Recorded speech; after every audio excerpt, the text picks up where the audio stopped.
اکرام مسلم۔ اکرام مسلم کا مفہوم اللہ کے بندوں سے متعلق جو اللہ کے اوامر ہیں انہیں حضور پاک صلی اللہ علیہ وآلہ وسلم کے طریقے پر پابندی سے پورا کرنا۔ اکرام مسلم سے کیا چاہا جا رہا ہے؟ اللہ تعالیٰ کے بندوں کے حق کو ادا کرنا اور اپنے حق کو معاف کرنا۔ یہ نمبر بھی ہم سے 3 محنت چاہ رہا ہے: 1 دعوت، 2 مشق، 3 دعا۔ میرے دوستو، عزیز و بزرگوں، مال کی طبعی چاہت اور اس سے دلچسپی اور محبت کے باوجود اپنا کمایا ہوا مال اللہ کی رضا کے لیے اللہ کے نبیوں اور کتابوں کی تعلیم کے مطابق اپنے ماحول کے ضرورت مندوں پر خرچ کرو، قربت دار، مسکین، یتیموں پر خرچ کرے۔ غرض یہ کہ اپنی کمائیاں دوسروں پر خرچ کریں اور دوسروں کو آرام و نفع پہنچائے۔ ہر مسلمان کا اکرام کرے کہ وہ حضور پاک صلی اللہ علیہ وآلہ وسلم کا امتی ہے، ہر امتی کے آگے بچھ جانا۔ میرے دوستو، ہر شخص کے حقوق کو ادا کرنا ہے اور اپنے حق کو معاف کرنا ہے۔ دوستو، جو آدمی مسلمانوں کے عیبوں کو چھپائے گا اللہ اس کے عیبوں کو چھپائے گا۔ جو آدمی مسلمان بھائی کے عیب کو چھپائے گا اللہ پاک اس کو جنت کے بیچ میں محل عطا فرمائے گا۔ میرے دوستو، اس لیے ہمیں اکرام مسلم کی حقیقت کو حاصل کرنے کے لیے بھی 3 کام کرنے ہوں گے: 1 دعوت، 2 مشق، 3 دعا۔ پہلا کام دعوت، اس کے لیے دوسروں میں دعوت دے کر اکرام مسلم کا شوق پیدا کرنا ہے۔ ایک مسلمان کی قیمت سمجھانی ہے کہ جب تک ایک مسلمان بھی اس زمین پر موجود ہے، جب تک یہ سورج، چاند اور آسمان موجود رہے گا، ورنہ ساری کائنات توڑ پھوڑ دی جائے گی۔ اسی کے ساتھ حضور پاک صلی اللہ علیہ وآلہ وسلم اور صحابہ کرام رضوان اللہ تعالی اجمعین کے اکرام و اخلاق، ہمدردی اور ایثار کے واقعات سنانے ہیں۔ یہ دعوت ہمیں اس لیے دینی ہے کہ میرے اخلاق ٹھیک ہو جائیں، میں حقوق کا ادا کرنے والا بن جاؤں۔ میرے دوستو بزرگوں، آج امت کے حقوق کا مارنا صحیح ہے۔ باپ بیٹے کا حق، بیٹا باپ کا حق، ماں بیٹے کا حق، بیٹا ماں کا حق، استاد شاگرد کا حق، شاگرد استاد کا حق، یعنی ہر ایک دوسرے پر قابض ہے۔ ہم اکرام مسلم کی دعوت دیں گے اپنے اندر حقوق العباد کی ادائیگی کے لیے۔ دوسرا کام مشق، اللہ کے راستے میں نکل کر اکرام مسلم کی مشق کرنا خدمت کے ذریعے سے، کہ اپنے ساتھیوں کی خوب خدمت کرو۔ ہر ساتھی کی خدمت کر کے اپنے اندر تواضع پیدا کرو۔ اللہ کی طرف سے جو تربیت ہوگی وہ خدمت کرنے سے ہوگی۔ میرے دوستو، ایک جماعت نکلی صحابہ کرام رضوان اللہ تعالی اجمعین کی۔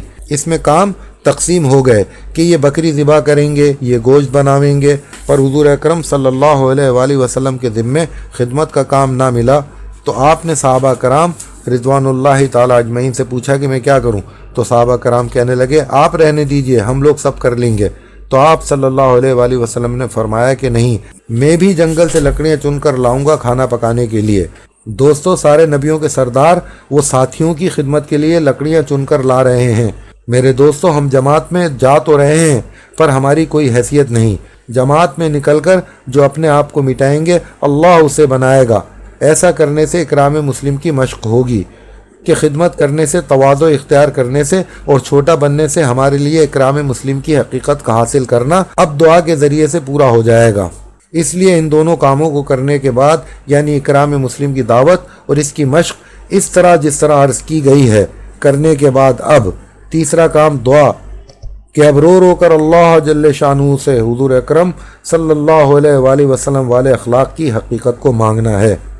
اب 5واں نمبر اخلاص نیت۔ اخلاص نیت، اخلاص کا مفہوم اللہ تعالیٰ کے اوامر کو صرف اللہ کی رضامندی کے لیے پورا کرنا۔ اخلاص سے کیا چاہا جا رہا ہے؟ اللہ تعالیٰ کے اوامر کو حضور اکرم صلی اللہ علیہ وآلہ وسلم کے طریقے پر اختیار کرنے میں اپنی نیت کو صحیح رکھنا۔ اس نمبر کی حقیقت حاصل کرنے کے لیے بھی 3 محنتیں شرط ہیں: 1 اخلاص کی دعوت، 2 اخلاص کی مشق، 3 اخلاص کی دعا۔ میرے دوستو بزرگوں، عالم، سخی اور شہید جن کو سب سے پہلے جہنم میں ڈالا جائے گا، یہ بڑے بڑے اعمال والے ہیں جنہیں جہنم میں سب سے پہلے ڈالا جائے گا۔ جہنم انہی سے دہکائی جائے گی۔ یہ جہنم کی چپٹیاں ہیں، یہ جہنم کے دہکانے کا سامان ہے۔ یہ بڑے بڑے اعمال والے صرف اس وجہ سے کہ ان کی نیت صحیح نہیں رہ سکی۔ ابو ہریرہ رضی اللہ تعالیٰ عنہ جو اس روایت کے نقل کرنے والے ہیں، وہ خود اس حدیث کو بیان کرتے کرتے بے ہوش ہو جایا کرتے تھے۔ صحابہ ایمان اور اعمال میں نمونہ ہیں۔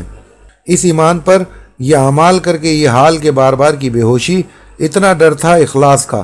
اسی طرح ایک بار یہی حدیث ایک نے حضرت امیر معاویہ رضی اللہ تعالیٰ عنہ کو سنائی تو یہ حدیث سن کر بے ہوش ہو گئے۔ کتنی سخت حدیث ہے یہ، ہم سب کی عبرت کے لیے۔ اس لیے میرے دوستو، عزیز و بزرگوں، ہر عمل میں اللہ رب العزت کی رضامندی کا جذبہ ہو۔ کسی بھی عمل سے دنیا کی طلب یا اپنی حیثیت بنانا مقصود نہ ہو۔ میرے دوستو، اللہ پاک کی رضامندی کے لیے تھوڑا سا عمل بھی بڑے بڑے انعامات دلوائے گا، مگر دعوت کی محنت یہ پوری کرنی پڑے گی، ورنہ اس کے بغیر بڑے بڑے عمل بھی گرفت کا، اللہ کی پکڑ کا ذریعہ بنیں گے۔ اس لیے اپنی نیت کو صحیح رکھنے کے لیے اخلاص کی حقیقت حاصل کرنی پڑے گی۔ اس حقیقت کو حاصل کرنے کے لیے بھی 3 کام کرنے پڑیں گے۔ پہلا کام دعوت، کہ دوسروں میں دعوت کے ذریعے سے تصحیح نیت کا فکر و شوق پیدا کیا جائے، اس لیے کہ ہمارے اندر اخلاص کی حقیقت نہیں ہے۔ اس کی حقیقت حاصل کرنے کے لیے میں اس کی دعوت دے رہا ہوں۔ دوسرا کام مشق، کہ اپنے ہر عمل سے پہلے اور ہر عمل کے بیچ میں اور ہر عمل کے ختم پر، لیکن نماز میں نماز شروع کرنے سے پہلے اور نماز کے ختم پر صرف 2 بار اور باقی عمل میں 3 بار نیت کو صحیح رکھنے کے لیے اپنے دل سے یہ کہیں کہ اے اللہ، تیری رضامندی کے لیے میں یہ عمل کرنے جا رہا ہوں یا کر رہا ہوں یا کر چکا ہوں، تو اسے قبول کر لے۔ اس طرح اس کی مشق کرنی پڑے گی۔ تیسرا کام دعا، کہ ہر عمل کے پورا ہونے پر اپنی نیت کو ناقص قرار دیتے ہوئے توبہ اور استغفار کریں اور پھر رو رو کر اللہ رب العزت سے اخلاص کی حقیقت کو مانگیں۔